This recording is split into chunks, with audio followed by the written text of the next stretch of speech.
Hello,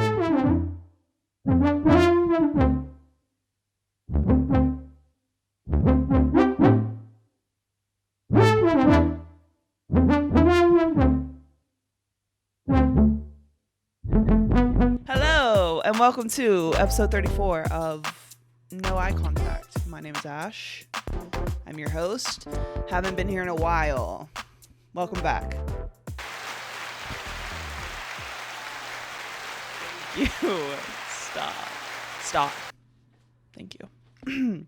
I have a new podcast recorder thing. I don't even fucking know what this is called. It's the brand is Zoom. And so instead of having to have like my computer everywhere to record it, I have this thing, and I could bring this thing mobile, you know? And it comes with a little soundboard. I could add my own sounds, and maybe one day I will, but it comes with some preloaded sounds. We've got 4 sounds here. We've got funky.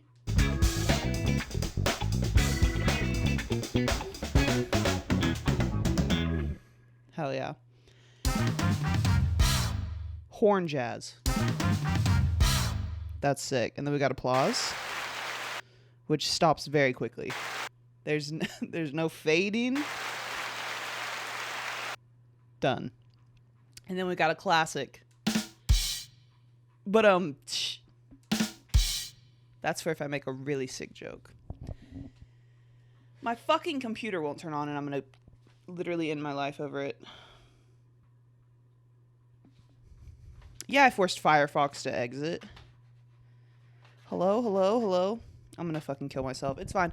Welcome to episode 34. My name is Ash. I already said that. Okay. Where have I been? So kind of you to ask. I decided to take a break from the podcast because I was taking classes to further my career, and I was focusing so hard on meeting like a 1-week deadline and finding fucking and just stressing for this podcast that no one actually listens to. I mean, a lot of people listen to it. It's very popular. It's number 1 on the charts. Don't check that. And I just was like, I really got to fucking finish these classes. And so I decided I was going to pause the podcast until I finish my classes. I finished my classes, flying colors. Thank you. I'm not going to lie. I cheated the whole time. And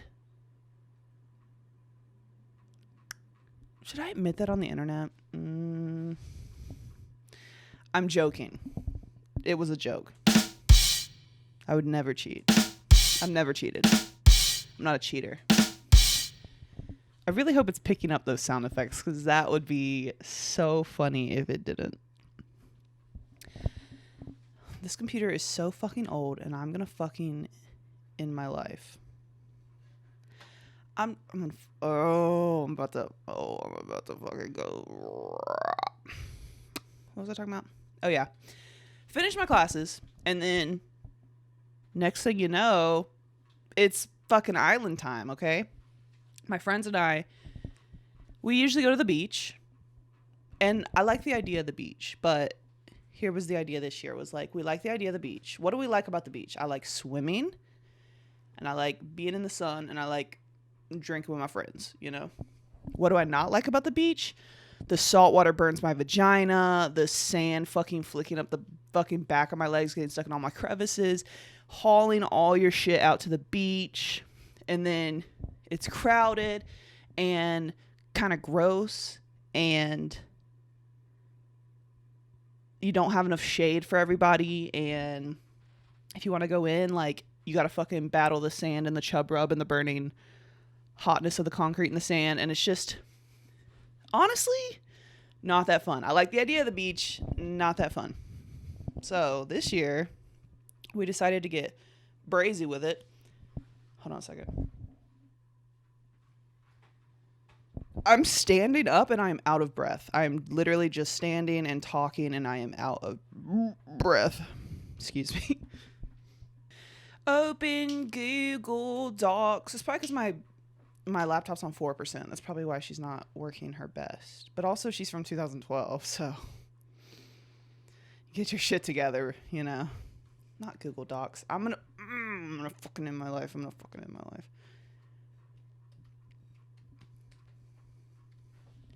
So anyways, my friends and I, we decided instead, because I have some friends in West Virginia, and then Aaron and I are in North Carolina. And the West Virginia people, like when we go to the beach, if we go to South Carolina or North Carolina, like they have to drive further, which is not fair.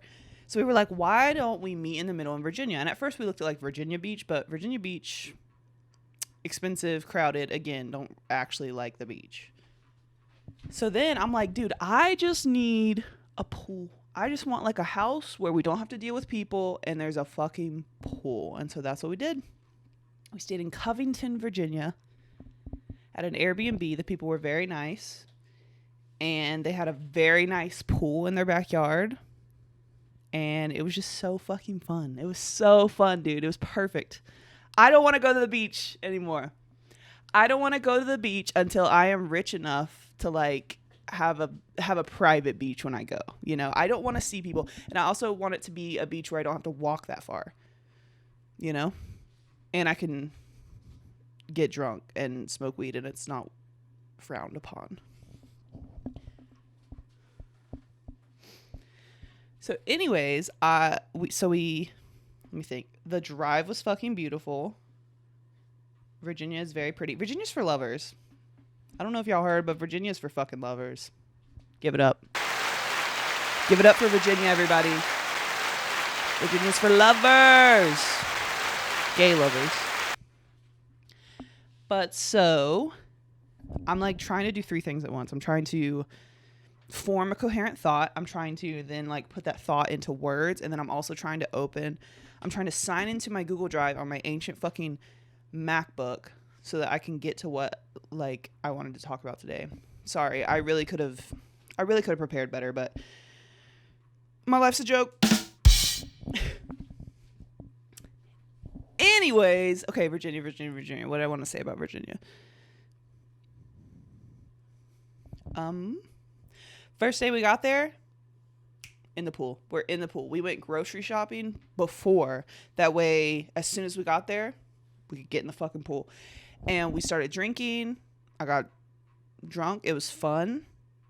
Oh, here's the best part about Virginia. No one got sunburnt. And that's a big thing because every single beach trip I get fucking sunburnt and I ruin the beach trip. Because you feel like you can't go in and hide from the sun because it's like we just fucking dragged all our shit out here. We got to sit here for at least 4 hours, even if it's the fucking peak UV rays or whatever the fuck. And so we had a good night. We played Catan that night. I don't know if you've ever played Catan, but it's really complicated. And I lost and I don't want to play anymore. And then the next day, we were up early. It's a Saturday. And Aaron's making breakfast. And then all of a sudden, the power goes out. We thought we blew a fuse. So we, found the breaker box. We were flipping everything. Nothing. Oh, here's the other thing. Is that apparently we all have Verizon wireless. And on that, specific spot in that street, Verizon could not reach it. And so they were like, you have to, drive down the road to get connection. So as soon as the Wi-Fi goes out because the power went out, I can't even contact the Airbnb lady to be like, hey, I think we broke your house. And so Aaron and I drove down the road because we were trying to go to this gas station to get service to text her. And then the gas station doesn't have service. So we're like, okay, it's this whole area. And we talked to somebody and they're like, yeah, the power went out. We don't know what happened. And we're like, okay, that's fine. We just got some drinks and we hung out by the pool. And then I was literally like, it's getting close to lunchtime. And it's fucking hot. And I'm tired of sitting out here and I'm going to get sunburnt. Let us kind of get dressed and go explore town, get lunch, go into some air conditioning. And then maybe when we come back, the power will come on. Before we leave, the power comes on. Great. But that doesn't even matter. But so we drove about 30 minutes away to Lewisburg, West Virginia. West Virginia, wild and wonderful. Give it up. And here's the thing about Lewisburg, West Virginia, is they were having their own gay pride festival that day. We left before it happened because traffic, and we had already been there a few hours. And we're already all gay enough to we don't need to see we don't need to see more gays. Like, we have enough gays in the crew. And, like, also remember when pride was, like, one of the 7 deadly sins? Remember that? You're all going to hell. Oh, fuck. I can't log into my fucking... What the... Oh my god, I should have made sure my fucking laptop was set up before I did this, because this is pissing me off, dude. I'm trying to log into one account, and then that one account's like, you need to verify that this is your account. I can't use my phone because I'm filming with it. And so now it's trying to send it to my other email, and I'm trying to log into that email, and I'm so scared it's going to be like, you have to verify this email. God damn. Oh, we went to this fucking cantina, Del Sol Cantina, and had a quesadilla burger. It was so fucking fire. Got a mojito, a melon mojito. It was so good. And I ate too much food, and then I had a bellyache for the rest of the day. My tummy hurt. We bought some local art. We went into a lot of cool, like, vintage antique stores. Got some cool shit. And it was just fun. And then... came back, swam again, and then Aaron and Josh like grilled out that night, and it was so fucking good. It was so good. Oh, here we go. I'm in. I hacked in.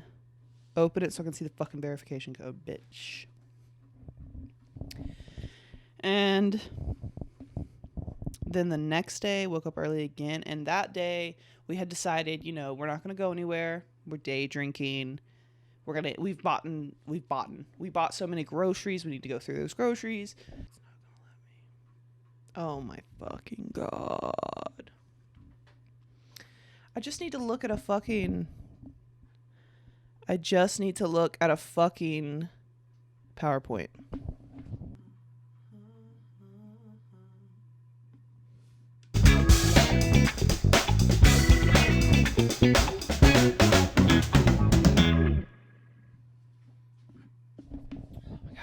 I'm so mad at myself. But I'm already 16 minutes in, so I can't deal with this, you know what I'm saying? I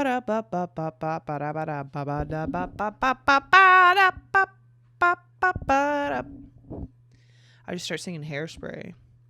You can't stop the avalanche as it races down the hill. You could try to stop the seasons, girl, but you know you never will. And you can try to stop my dancing feet, but I just cannot sit still. Cause the world keeps spinning round and round, and my heart's keeping time to the speed of the sound. I was lost till I heard the drums, and I found my way. Cause you can't stop the beat ever since the whole world began. I wish I found an to shake up a man, and so I'm gonna shake and shimmy at the best that I can today. Cause you can't stop the beat. Oh, I've never seen the original Hairspray, but I like the Hairspray with Nikki Blonsky and Zac Efron. And John Travolta did good as the mom, but like,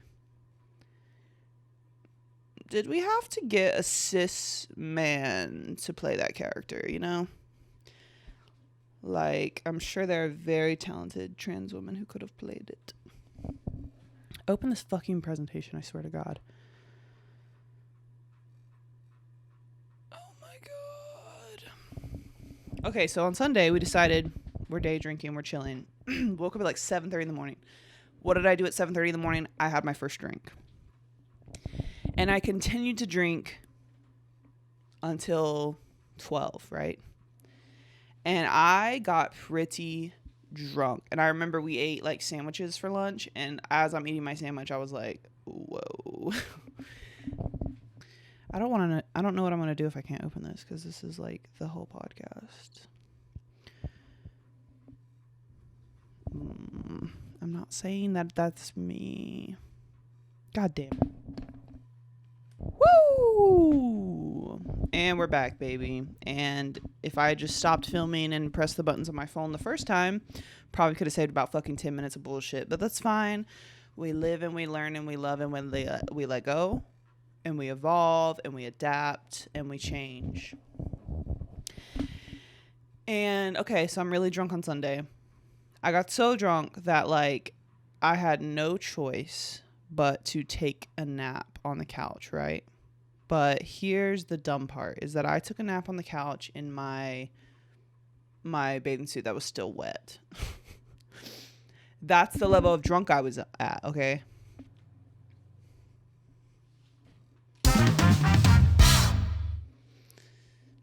But it was a good time. And then for dinner, we got Domino's pizza.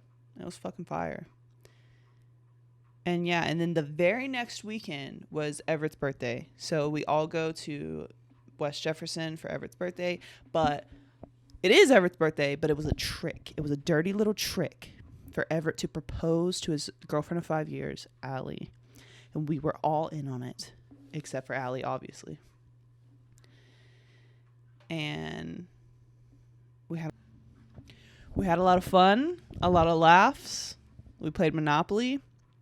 And then the next day we got a little picnic, took it to the Parkway in Boone. And we were like, I was like, I just have my fancy camera. Like, let's just take like some cute pictures. I don't know. And like Aaron and Josh are there. So we're doing like couples pictures. And then next thing you know, Everett's down on one knee proposing. And it was beautiful and we all cried. So congratulations to Allie and Everett, newly engaged, longtime lovers and friends of mine. Not lovers of mine, lovers together, but friends of mine. I've been friends with them the whole time they known each other. I was there when they first met. I met Everett when she first met Everett. I've known them their entire relationship. I lived with them for like 3 years of it, 2 years of it. It's beautiful and I love them forever. And I'm just excited for my friends. I was excited to be a part of it. I came home and thought that maybe I ruined it, but I know that's my anxiety, and it was fine and it went great. And I didn't ruin it. Okay? You hear me? I did not ruin the proposal. But so anyways, now that I've been talking about nothing for 20 minutes, not nothing. I shouldn't say that after I just said my friends got engaged. After I've been running my blowhole for 20 minutes, let's get into this episode. Woo! We have to talk about the bugs. Oh, wait. Theme change.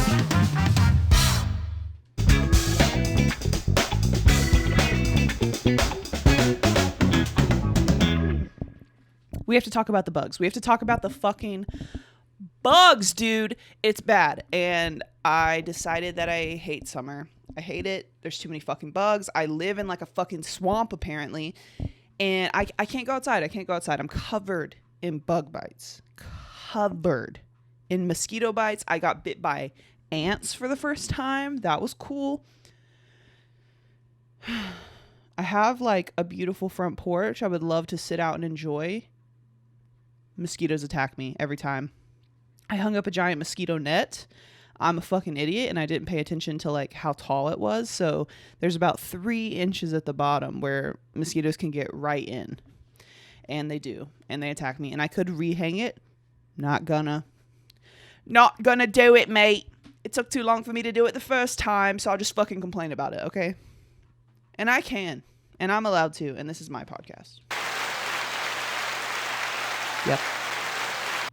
And so, y'all have a problem with house centipedes? House centipedes. I talked about this last time we talked about bugs. They are all over my fucking house. My house is like 100 years old. Definitely all the fucking corners and nooks and crannies and everything is not sealed correctly. I actually know for a fact. My door, we put in a new door, and I think my house is fucking like crooked. There's like a fucking gap under my door, and I'm like, I know the bugs are just like, there's a club in there. There's a fucking club in there. And Honey's no help. Honey doesn't fucking attack bugs. She's not a good cat. I've seen videos of people holding their cats up in the air to like attack moths. If I did that, Honey would not understand what was happening. She would think that I was trying to hurt her. She would be so scared. She would shit her little britches. And that's it. She's fucking useless to me, but I love her. Anyways, the bugs. Ooh, the fucking bugs, dude. The fucking bugs. So many bugs. I'm so itchy. The whole backside of me is fucking itchy, dude. I got bug bites on my back, on the back of my legs, back of my arms. I've had one on my fucking forehead. It's so bad. And those little fucking house centipedes, when I see them, I just fucking crunch them. I crunch them with my shoe. It's also, you ever heard of June bugs? Also talked about this last time. They're fucking everywhere, dude. And they're so stupid and they fucking just bonk into shit and they're so loud and there's so many and they scare me. And I hate them. And it's not even June. I don't know why they get nicknamed June bugs because I see them in July. Call them July bugs. I'm just saying. But yeah, they fucking suck. My parents' house is white and like, I guess they think like it's just like a bright light or something. So they just fucking run into their house all day. All fucking day. But this was a few weeks ago, I went to throw the trash out and there was a bug that I had never seen before in my life on the trash can. It looked like, I showed it to Aaron and Aaron said, why does it look like it has high heels on? And it was like this black bug with like red markings and it just looked crazy and I'd never seen it before. And so I was like, damn. New bug just dropped. That's so crazy. And then later, again, I'm 25 years old. I've never seen this bug before in my fucking life. And then right after I see it for the first time, like within the week, there's one like in my bathroom window, like between the window and the screen. And it fucking shed its like exoskeleton. And I didn't even get to see the full like evolution. But that bitch was big. That bitch was getting big living in my fucking window. And like he was almost big enough to pay rent or like at least register for like taxes or something. He was crazy. But so after some research, because I'm like, what the fuck is this bug, right? After some research, I put it together. I learned that it is part of this very large group of many different bugs called an assassin bug. That's fucking scary. So here's some research I learned about assassin bugs. First of all, they're considered the bad boys of the insect world. That's a real thing that an article wrote about bugs. Bad boys of the insect world. There are 160 different species of assassin bugs in North America, and there are more than 3,000 species of them worldwide. And the shared characteristic is that they have a curved dagger-like mouth part known as a rostrum or proboscis, which is used to kill prey. They spear their victims, they inject venom to kill them, and then they suck on the prey to feed. They have a beak. The beak is used for self-defense against predators. They eat aphids, leafhoppers, and caterpillars, and can even consume insects larger than themselves. They actively hunt and patrol. They're basically like little garden cops, right? ACAB. So, like I said, there's like 160 different fucking species of assassin bug in North America. So I have no idea what kind specifically of assassin bug I saw, but from my research, I think I saw an assassin bug nymph, so like a little teenager one. And like when I look up nymph, I can see some that look like it, but I can't get something to tell me like what that little teenager turns into. So I have no fucking idea. Like I said, there's so many kinds. There's like wheel bugs, ambush bugs, and then there's even ones called kissing bugs. But so then I'm like, okay, kissing bugs, whatever. And then that leads me to the kissing bug scare of 1899. So Charles Darwin actually wrote about the kissing bug before it was before they like knew fully what it was. And he said, "At night I experienced an attack, and it deserves no less a name of the Benchuca, the great black bug of the pampas. It is most disgusting to feel soft wingless insects about an inch long crawling over one's body before sucking. They are quite thin, but afterwards round and bloated with blood, and in this state they are easily squashed." And that was from March 26, 1835. And so here's a quote from an article.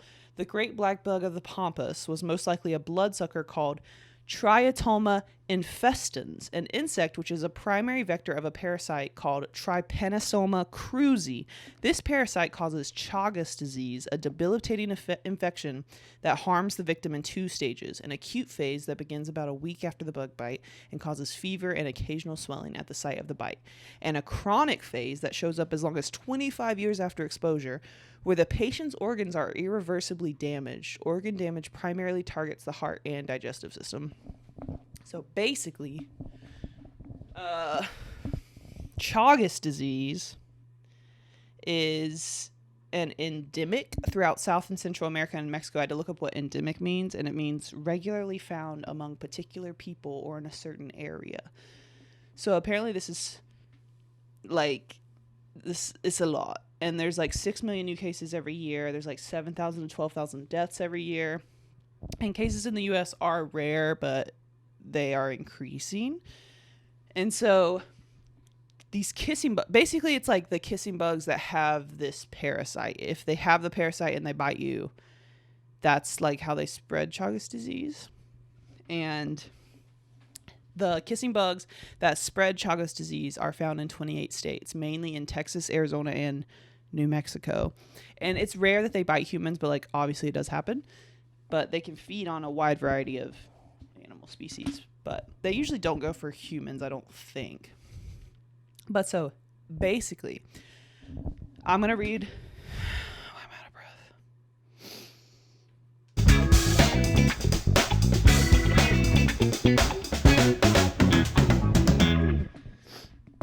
Okay, I'm going to read this article about the kissing bug scare of 1899. While most people may not view kissing bugs as a fearful threat today, that wasn't the case for a short period in the summer of 1899 when kissing bug hysteria reigned in the U.S., according to a research team led by Melissa Garcia at Baylor College of Medicine. By revisiting newspaper and magazine accounts of purported kissing bug bites from 1899, the researchers found that the bugs were blamed, often sight unseen, for a wide variety of bites and symptoms. But while the epidemic may have been overblown, there's something intriguing about this outbreak. The scientists say it's possible that Chagas may be endemic to the U.S. after all, and this insight may help us better understand the current reemergence of the disease. Awareness of the mysterious epidemic began with an article in the Washington Post on June 20th, 1899, "Bite of a Strange Bug," eventually resulting in more than 60 articles on the kissing bug epidemic across the country. Reports of the bites were concentrated in the Northeast, with a handful of cases in the Midwest and one each in California and Georgia. The original article suggested patients were affected by an insidious insect that bites without causing pain and escapes unnoticed, resulting in the place where it has bitten swelling to 10 times its normal size. Though most of those bitten recovered without incident, several fatalities were reported. Though most of those bitten recovered without incident, several fatalities were reported, with one noting that the cause of death was the sting of a kissing bug. Though it should be mentioned, the bug was identified by neither the patient nor the coroner. Robert Bartholomew, author of Panic Attacks, The History of Mass Delusion, points out that this was the cause of most reports of kissing bug bites and deaths. The bug itself was never seen. Bartholomew also points out that as the epidemic progressed, the reports became more Jesus fucking hell. Reports became more outrageous. One self-reported victim from Brooklyn said the bug had a head like a rat and 2 long fangs. A man from New Jersey claimed that he was bitten by a bug almost 6 inches long, about 6 times longer than the average kissing bug. Another from Indiana said a kissing bug dove and attacked his big toe as if he was boring for oil. You bitch is dramatic. They may not have had fangs or been a half-foot long, but were kissing bugs blameless? Government entomologist Dr. L.O. Howard stated in this August 20th, 1899 New York Times that the epidemic wasn't entirely a myth. While he noted that these bugs had been known to science for 50 to 75 years, he suggested the bug may be more prevalent in the summer of 1899 due to climatic conditions favorable to the propagation of the insect. Temperatures in the Northeast, where most of the reports originated, were 2 to 3 degrees Celsius, don't know what that is, higher than normal, which could have led to an increase in both kissing bugs and other biting insects. Howard expanded his thoughts in a popular Science Monthly article published the same month, where he noted that the so-called kissing bug scare has been based upon certain undoubted cases of the bite of one or the other of them, species of kissing bugs, but that the other bites, including mosquitoes, with hysterical and nervous symptoms produced by the newspaper accounts, have aided in the general alarm. The epidemic of kissing bug attacks may not have been entirely real, Howard wrote, but the epidemic of fear was, and he knew who was to blame. And this is where we connect to what's going on today. The epidemic of kissing bug... This happened during one of the temporary periods when newspapermen were most actively engaged in hunting for items. There was a death of news. These swollen faces offered an opportunity for a good story, and thus began the kissing bug scare, which has grown to such extraordinary proportions. Fake news! The fucking media was hyping this shit up, scaring little fucking housewives in their home about kissing bugs killing you in the night. Very, very similar to what's going on today. As Garcia and her fellow researchers note, what might be the weirdest about the kissing bug hysteria were the cultural influences it elicited. They report that replicas of the kissing bug became a fashion statement. Even criminals used kissing bug encounters as defenses in their legal arguments. Bartholomew includes in his book Kissing Bug Poetry, penned during the scare. This is kissing bug poetry. Swift, with undiscerning glee, through the land he goes, kissing one upon the lips or the chin or nose. Some of us well know they worth. Gay philanthropists, some of us who, but for thee, never would be kissed. Beautiful. That was absolutely beautiful. Thank you, Bartholomew. This end of the century flare-up preceded the original identification of the disease by a decade. The cause of Chagas disease wasn't recognized until 1909 by Brazilian physician Carlos Chagas. So there was no way in 1899 to test bitten individuals for the parasite or to recognize kissing bugs' roles in transmitting the disease. The 1899 epidemic provides a couple of lessons. One, it suggests that Chagas disease may not be a recent import and emphasizes that the disease's insect vectors have long been in the country. Second, it provides a lesson in media-driven fear as an epidemic unto itself, something that is only amplified by the internet. Like Charles Darwin, who is suspected of having suffered from Chagas disease, we're left with mere speculation and hype. So yeah, I don't know what to think about that. Kissing bug epidemic, fake news, Chagas disease, a lot to unpack. But so then I'm like, so I just saw this fucking bug. Like, are there new bugs? Have we discovered all the bugs? Like, what's going on? So here's a quote. There are almost 800,000 insects already known, and each year roughly 7,000 to 10,000 more are discovered. One of the reasons there are so many insects is because they are some of the oldest creatures on Earth. Insects have been around more than 4 million years. They've been around a lot longer than that. That's weird that they chose 4. They have survived for so long because they can adapt to almost any condition, environment, and temperature, and they will eat almost anything. It's safe to say the number of insect species in the world is 800,000 and counting. So this brings me to, I accidentally watched a YouTube documentary about this specifically, and it blew my fucking mind. So this leads me to the carboniferous period, aka big bug time. The time of the big bugs. So this is 359 to 299 million years ago, right? 70 million years before even the first dinosaurs show up. And Earth's atmosphere is very, very rich in oxygen. It's very hot and humid. It's kind of like the land is a lot of just swampy rainforest. And this is fucking perfect for the bugs. And also like the amphibians and the other shit. Arthropods. That's not a bug, is it? Is an arthropod a bug? I don't know.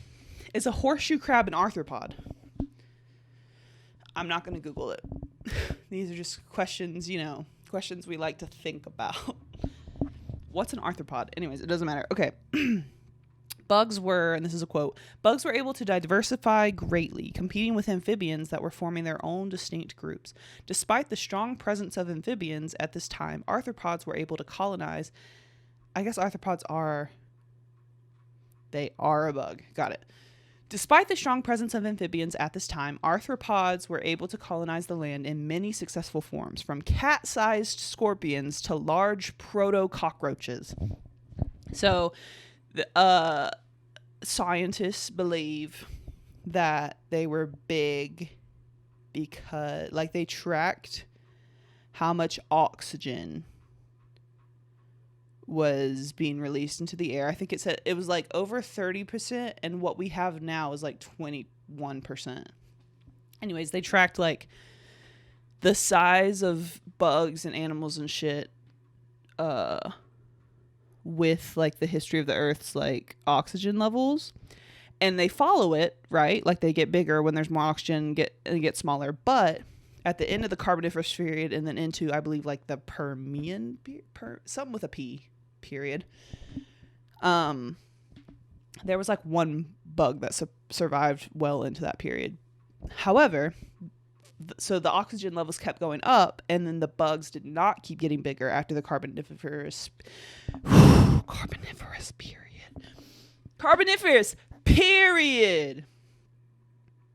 What am I talking about?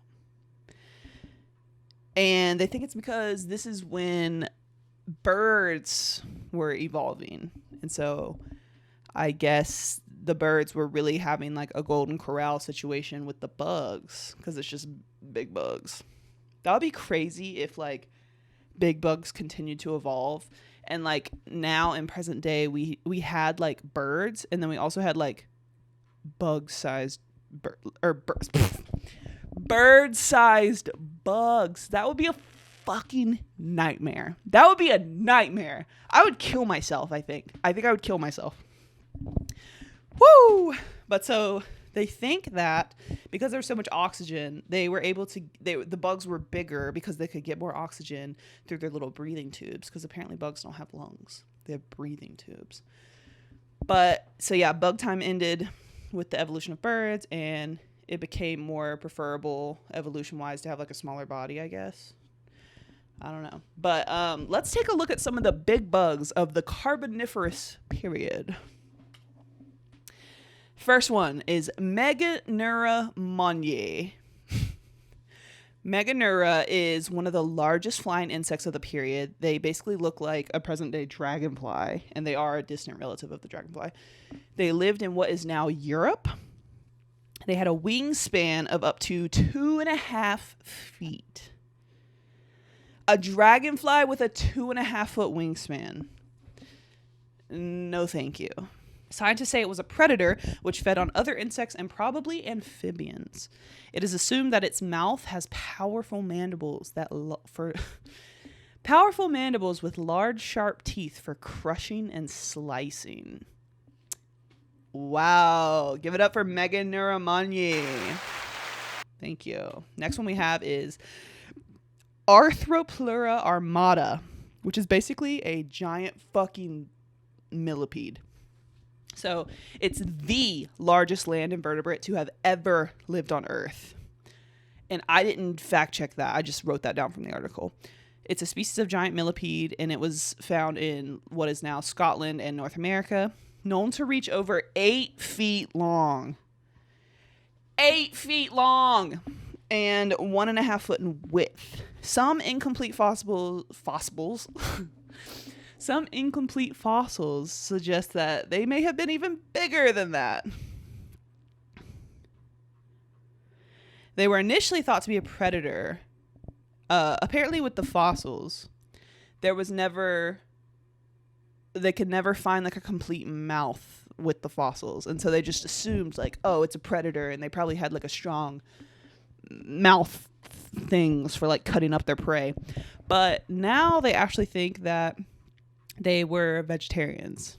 They think because like there wasn't like a strong mouth indentation, they're like, oh, maybe they just ate plants. And then they also were able to examine their guts and some of their feces, and they said it was mainly just like plant shit. So they're actually little vegetarians. But 8 feet long? Absolutely not. Get it for Arthropleura. Thanks, Arthro. Next we have Pulmonoscorpius curtonensis. Not going to try it again. It's a large scorpion species found in Scotland. Some complete specimens were close to 1 foot in length, but a large specimen was over 2 feet in length when it was alive. They have 4 eyes, a pair of median eyes, which were likely used for visual acuity and spatial differentiation, and a pair of lateral eyes, which probably served mainly as light detectors. They are believed to be carnivorous in that they ate smaller arthropods, amphibians, and early reptiles. Gross. Oh, fuck. Thank you, Pulmonoscorpius. Thank you, sir. And I'm actually going to read a... Oops. No. I'm actually going to read from this website because I found all of this really interesting about the Carboniferous period. And I was honestly too lazy to...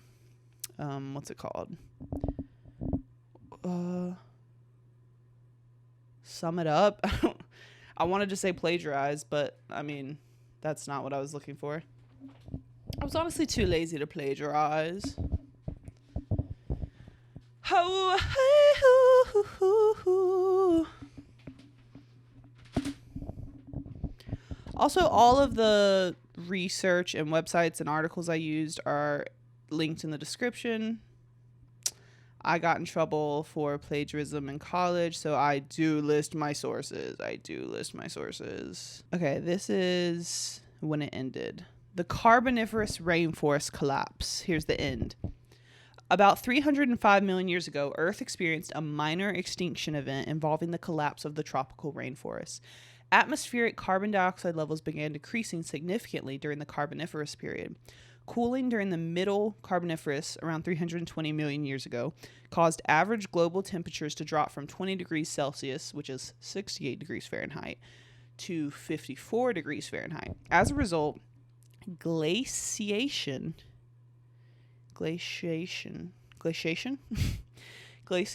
glaciers started to increase and sea levels dropped. The rainforest did not fare well in cooler, drier conditions. They began to shrink into isolated patches that grew further and further apart from one another. Later, a period of global warming occurred and wiped out the remaining rainforests, which were unable to adapt to the rapidly changing conditions. This rainforest collapse left behind extensive desert regions within the continent's interior. The death of the rainforest also meant death for many of their inhabitants, such as the giant terrestrial arthropods and amphibians. Many scientists believe that these giant arthropods died out because of a decrease in atmospheric oxygen from the rainforest collapse. There was no longer a sufficient amount of oxygen to power their large bodies, so they began to shrink in size. One problem with the oxygen theory is that a giant griffinfly named Meganeuropsis permiana thrived during the Permian period. When oxygen levels were lower. This insect was almost as large as its close relative, the one we talked about, Meganeuromani, possessing a wingspan of over 2 feet. However, griffinflies had very thin, lightweight bodies that may not have required as much oxygen as other large arthropods. This could explain why giant griffinflies were able to survive into the next period while the rest of the arthropods shrank. Whatever the reason may be for the disappearance of large land arthropods, scientists can at least deduce that the rainforest collapse was a contributing factor in their demise. With the disappearance of the giant arthropods and many amphibians came the emergence of larger, more advanced reptile species that were all adapted to drier conditions. At no other point in Earth's history have giant arthropods populated the landscape, and many researchers believe it is highly unlikely that they ever will again. Slay. Carboniferous period, slay. So yeah. Big bug time, baby. I was born in the wrong generation. I should have been born in the Carboniferous period. It's not even funny. It's not even a joke. I want a laugh track. I think I would take this out and add a laugh track. And I would make the applause like longer and fade out. Stop calling, I don't want to talk anymore. I got my hand and my heart on the dance floor.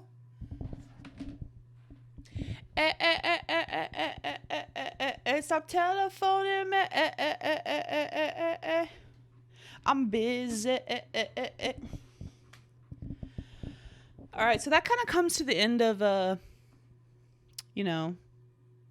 my bug talk. And I just want to give you a couple of movies that I would consider bug movies. Some recommendations if you just really feeling bugs, So obviously, of course, A Bug's Life, classic, Honestly, rewatch it. Like, that's one of those, and probably the first Toy Story where you're like, damn, this is fucking old. Look at that animation. Like, this is computer generated. Like, it just looks incomplete now. But like, for the time, good job. But obviously, Bug's Life. Some people say that they think that the was he a grasshopper? Yes, a grasshopper. And by some people, I feel like Doja Cat or somebody on TikTok. Somebody said Hopper, the bad guy from A Bug's Life, was sexy. Do you disagree or do you agree? I think I would stay neutral on the subject. I wonder who the voice is. Anyways, second recommendation, of course, a bee movie. Jerry Seinfeld is a bee, and does he fall in love with a woman? That's fucking weird. I haven't seen the bee movie since I was forced to watch it in school multiple times. I feel like that was one that they would put on a lot. That and Finding Nemo. But yeah, bee movie, classic, Save the Bees. James and the Giant Peach, where he's shrunk and he's animated inside of a giant peach with a bunch of big, or maybe he wasn't shrunk. Maybe the bugs in the peach are just big. Yeah, I haven't seen that one in a while either. But there's a lot of bugs. There's like a grasshopper, there's a spider, there's like a glowworm. There's a regular worm, I think. So yeah, and also James and the Giant Peach is one where like I have a very specific memory of Freddie Highmore playing the boy. Not Freddie Highmore, not him. All right, and then my next recommendation is Charlotte's Web, but only the like 1973 one, not the one with Dakota Fanning. Because classic, it's about a spider. And she's so sweet. And also my favorite part of the old Charlotte's Web is when they go to the fair and Templeton the rat has a song about how great it is to be at the fair. And I rewatched it and I made my brother watch it and he was like, this is not a banger. Sorry, it's a banger to me. So if you want to experience some culture in your life, look up Templeton the Rat's circus song on YouTube. Next, I want to say Coraline. Coraline actually has so many bugs in it. It's crazy. Like, first of all, she's in an old ass house. So she's like there's that part where she goes in the shower. She has to kill a bunch of bugs. And then when she goes into the other world, her dad's in the garden riding like a giant fucking praying mantis. And you go into the other mother's room, and it's like all fucking bug furniture. And then at the end, spoiler alert, the other mother becomes like a spider and her room turns into like a giant spider web. So very buggy, if you will. Very buggy. Next, I would say Honey, I Shrunk the Kids with Rick Moranis. This is a classic because, you know, you could watch A Bug's Life and you're like, okay, I'm watching these ants, like, be ants. But in Honey, I Shrunk the Kids, maybe you can relate a little more to what it's like to be a little bug because it's actually people to the size. And there's like a very sad part with an ant. I haven't seen it in a long time, but I just remember it. I don't know if he dies or gets sick, but it's sad. And that's actually a very good movie, and I should rewatch it. Next, I would say the first Men in Black. Heavily about bugs. The fucking bad guy is like a giant cockroach. And so there's constantly just fucking cockroaches coming out. And all the aliens kind of look like bugs. Like the ones that are in like the break room that look like they're kind of built like Timothée Chalamet. You know what I mean? But like they also look like termites or something. That was mean. I shouldn't have said that about Timothée Chalamet. Timothy, if you're watching, I'm sorry. I shouldn't have body shamed you. It was easy. It was right there. I'm sorry. No, you can't play it after. Thanks. Okay, next, I would say the King Kong with Jack Black in it. And this movie, I think that every single movie could have about 30 minutes edited out of it. This movie could have about an hour and a half edited out of it. Because it is so fucking boring, but the best part is the island. Like, they spend the first whole like hour of the movie just getting to the island, just getting the crew together, getting Adrian Brody on board, getting Jack Black, getting fucking, it's not Nicole Kidman. Who is it? Is it Nicole Kidman? It's not Nicole Kidman. It's another white lady. Not Nicole Kidman getting everyone together. They're like, we're going to go film this movie on this crazy fucking island. And then there's the boat ride, and now it's an hour in, and then we go in, and like the natives are fucking scary. That's when it gets interesting, is when they get to the island. The natives are scary, and then they try to leave the island. The natives hop back on the boat and like steal her to sacrifice her. I'm gonna get to the bugs. Wait a second. I'm explaining King Kong 2005. Okay, and then the monkey, king of the Kongs. He fucking comes. I guess they were sacrificing her to like be eaten, but he actually like, the monkey falls in love with her. Duh. But on this fucking island, if you haven't seen it, this is the coolest part. I just want a movie about this. I don't care about the other shit. I don't care about when they go back to New York. Okay. I don't care about when he's on the fucking skyscraper. I don't care. There, I said it. I also need a sound effect where people are like, that would be good. For when I say like really hot takes like that. Like, I don't care about the monkey. Oh my God. Hold on one second. I have to show you a glass I have about King Kong. Okay, so this fucking glass, I hope you can see it. I'm hoping it'll focus. Hello. So Allie and I in West Virginia, God damn it, we went to this fucking antique store and they had these like old school King Kong glasses. Let's see if there's a date on here. 1976. Okay. So the back says King Kong straddling New York's twin trade towers. The intrepid King Kong faces his most relentless and awesome enemy, civilization. Okay. But he's standing on the fucking twin towers. And he's fighting airplanes. And so here's what I want to say right now. And I know this is going to be controversial. Come on, fucking. Thank you. King Kong did 9/11. That's what this 1976 glass is telling me, is that King Kong fucking did 9/11, okay? And no one wants to talk about it. Anyways, where was that? Okay, so the island, there's fucking dinosaurs on the island. There's obviously a giant monkey. And then there's giant bugs. There's giant centipedes. There's a whole fucking scene that goes on way too long, and it's very sad and dark, where the crew that's trying to get her falls into this like ravine. And the ravine is filled with these fucking horrifying giant like crickets that are trying to attack them. And also these fucking worms that have like layers and layers of teeth and just want to like suck their fucking face off. and they're just fighting it and they're dying, and it goes on so long and it's so sad. And that's my favorite part of the movie is the big bugs. Like, let's just have a movie about the carboniferous period. That's what I want. Stop the dinosaur movies. I want a movie about a big bug. Okay. So yeah, the best part about King Kong is the big bugs. And the part where he like breaks the jaw of the T-Rex. That was pretty cool. I would also recommend The Mummy.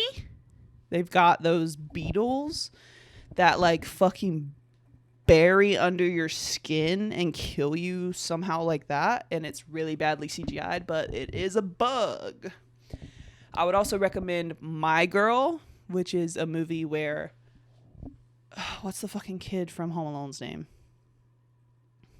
Malcolm. No. Macaulay Culkin. My Girl is about Macaulay Culkin getting killed by a bunch of bees. That's not like what it's about, but that's what happens. Growing up, my brother was very, very scared of bugs. And I had never seen My Girl.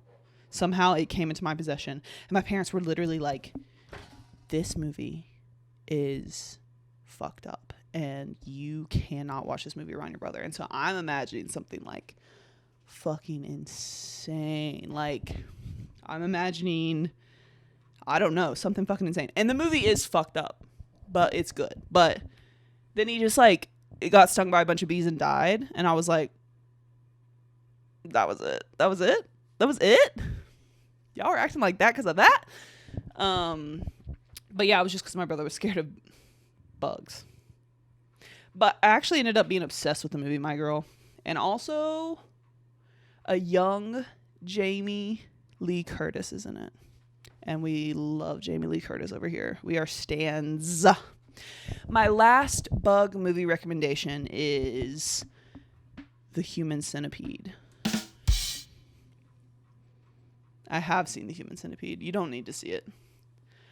I think it's cool that someone made it. I think it's cool that they were like, let's see if we can like do this like movie, not the actual Human Centipede. And I tried to watch the second movie, but the second movie is like too meta for me. The second movie's like, I think there's 3. Did not see the third one. I'm not saying Human Centipede is good. I'm just saying it exists. And the second one is like a dude saw the first movie and became obsessed with it, and so he recreated it. Or maybe like in that world, the Human Centipede guy like did it. I thought it was that he saw the movie. I can't remember. But yeah, I don't even think I finished that movie. But that's my last bug movie recommendation. The Human Centipede. Thank you. Thank you. Thank you.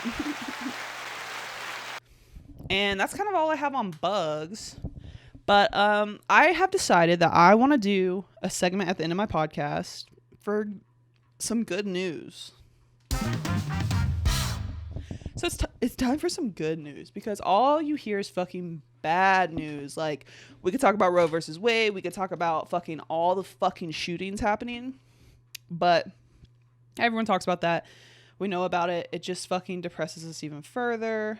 Not saying we shouldn't like know or talk about those things, but at least over here, I want to try to keep it more positive when I can. So I have 3 like good news from the past month that I am going to talk about. So hopefully you can be like, maybe it's not all bad, bruv, you know. Didn't mean to click that. Did not mean to click that. Yep. Okay. So time for some good news.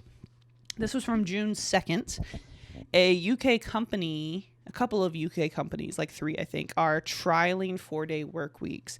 They have 3,000 people, and the trial is going to be 6 months, and they're going to have the same salary as if they were working 5 days. And this has already been trialed in a couple of other countries successfully. For example, in 2019, Microsoft in Japan started the 4-day work week, and they saw a 40% productivity increase.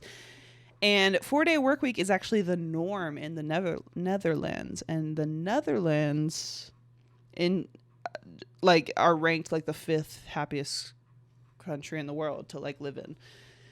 So let's go 4-day work week. Let's fucking go. You should be paid the same, but be able to like have more fucking free time. They found like less stress, less burnout, more like energetic, more happy, and like, let's just fucking go, dude. 4-day work week. Woo! This is from June 16th. The United States passed a $1.39 billion wildlife conservation bill to conserve endangered species. Hawaii will receive the largest amount of any of the states, $60 million, because it has 1/3 of the endangered animals within the U.S. So let's go fucking wildlife conservation. Woo! And last one, June 17th. This is another animal one. A federal Mexican judge indefinitely banned bullfighting in Mexico City. In 2013, a survey found 73% of Mexicans supported the ban. 4 other Mexican states have already permanently banned bullfighting since 2013. Felipe Marquez of Humane Society International said, "We cannot hope to tackle violence in our society if we still allow animals to be stabbed to death for our entertainment." And that's facts. So good job, Mexico City, for banning bullfighting. And yeah, that's all I got for good news. That's all I got in fucking general. Like I said, my sources are all in the description. My name is Ash. This is No Eye Contact, episode 34. Thank you for watching if you did. If you didn't, fuck you. I fucking hate you. And if you wouldn't mind, maybe like do a little like and subscribe. Follow me on Instagram at No Eye Contact Pod. I just post updates when I do post. And yeah, it's good to be back. I will try to get back onto a routine of posting because I do want to do this. I do. Even though sometimes I don't, but I do. And yeah, thank you again. And I'll catch you on the fucking flip, right? Peace.